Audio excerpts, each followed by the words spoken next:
Bonjour à tous et bienvenue sur ce format short de Mams TV. Alors, je suis tombé sur cet article du Parisien. L'article est très court, donc short. Vatican. Un cardinal condamné à 5 ans et demi de prison pour fraude financière. L'article date du 16 décembre. On veut dire que c'est tout récent. Angelo Becciu, 75 ans, a été condamné samedi pour des opérations financières illicites.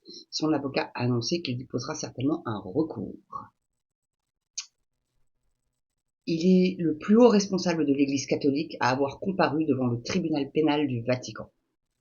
Ce dernier a condamné samedi, en première instance, le cardinal italien Angelo Becciu, 75 ans, à 5 ans et demi de prison pour fraude au terme d'un procès autour d'opérations financières du Saint-Siège. Le cardinal donc Angelo Becciu, un ancien proche conseiller du pape François, était jugé avec 9 autres personnes. Il a en outre écopé d'une amende de 8 000 €. Le parquet du Vatican avait requis contre lui une peine de 7 ans et 3 mois de prison assortie d'une amende de plus de 10 000 €. Nous respectons le verdict, mais nous déposerons certainement un recours, a déclaré à chaud maître Fabio Vignone, l'avocat du cardinal.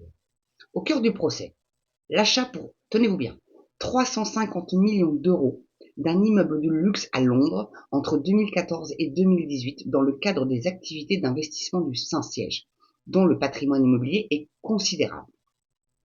Les finances opaques du Saint-Siège. Cette affaire tentaculaire a relancé le débat sur l'opacité des finances du Saint-Siège. Alors que le pape François a cherché à assainir son fonctionnement depuis son élection en 2013, il a également réformé le système judiciaire pour que des évêques et cardinaux puissent être jugés par des laïcs et non plus exclusivement par leurs pères religieux.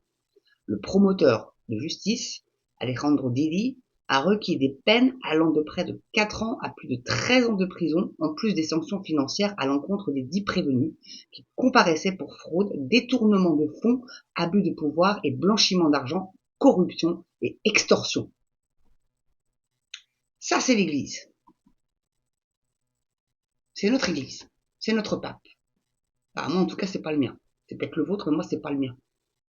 Et puis, il y a un autre petit article que je vais vous faire aussi sur notre cher pape François qui est décidément pas très net. Je vous dis à très bientôt sur MamTV pour une autre sortie.